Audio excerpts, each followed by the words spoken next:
Hi guys, காலையில் அவசர அவசரமாக இட்லியை செஞ்சு அதுக்கு தொட்டுக்க சட்னியும் வச்சு மதியத்துக்கு வச்சுருக்கிற குழம்பையும் கொஞ்சம் ஊற்றி இட்லியை அவசர அவசரமாக சாப்பிட்டாச்சு. மாம்பழ பாயசம் செய்யலான்னு சொல்லிட்டு நான் ஃபஸ்ட்டு ஒரு பாத்திரத்தில் முந்திரி திராட்சையை வறுத்து எடுத்து வச்சிட்டேங்க.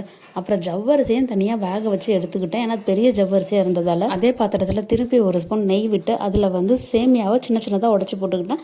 இதில் லைட்டாக ரோஸ்ட் ஆனால் போதும். ஏற்கனவே இது ரோஸ்டர் சேமியான்னு சொல்லி தான் விற்பாங்க. இதிலே ஒரு பெரிய டம்ளர் ஒரு டம்ளர் தண்ணியை சேர்த்து நான் சேமியாவை வேக வச்சிடறேங்க. சேமியா வந்ததுக்கப்புறம் நம்ம ஆல்ரெடி வேக வச்சு எடுத்து வச்சுருக்க ஜவ்வரிசி இதில் ஆட் பண்ணி ஒரு கலந்து விட்டுறேன். அடுத்தது நான் ஸ்வீட் கம்மியாக தான் எப்பயுமே சேர்த்துக்குவேன். அதனால ஒரு 1.5 கப் அளவு சுகர் இதுக்கு சேர்த்துக்கிறாங்க. அடுத்து பால் பார்த்தீங்கன்னா ஏற்கனவே இது காய வச்சு ஆற வச்ச பால் தான். அது ஒரு டம்ளர் இதில் சேர்ந்துக்கிறாங்க. இதை நல்லா கலந்து விட்டதுக்கப்புறம் மாம்பழம் பார்த்தீங்கன்னா அது உள்ளே இருக்க அந்த சதையை மட்டும் எடுத்து மிக்சியில் நைஸாக அரைச்சிருக்கேன்.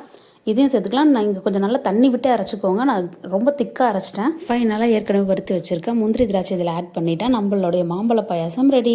இதை முடிச்சுட்டு அடுத்து நம்ம முக்கியமான வேலைக்கு வந்தாச்சுங்க. அது ஒன்றும் இல்லைங்க, தம்பிக்கு பர்த்டே. அது நேற்றே முடிஞ்சிருச்சு. அவர் அடுத்த நாள் தான் வீட்டுக்கு வந்தார். அவர் வந்த அன்னைக்கு கேக் வாங்க வச்சு கட் பண்ணலான்ட்டு வாங்கி வச்சுருக்கேன். அப்படியே சடனாக தம்பியோட ஃப்ரெண்ட் அன்பரசு பேக்கில் சைடில் சாக்லேட் இருந்தது. அது கொஞ்சம் அவனுக்கு தெரியாமல் நம்ம சுட்டு எடுத்து நம்ம பேக்கில் வச்சுக்கிட்டோங்க. நமக்கு யூஸ் ஆகும். நான் வாங்கின கேக் பார்த்தீங்கன்னா குக்கீஸ் அண்ட் க்ரீம் சொல்லிட்டு ஐஸ் கேக் தான்.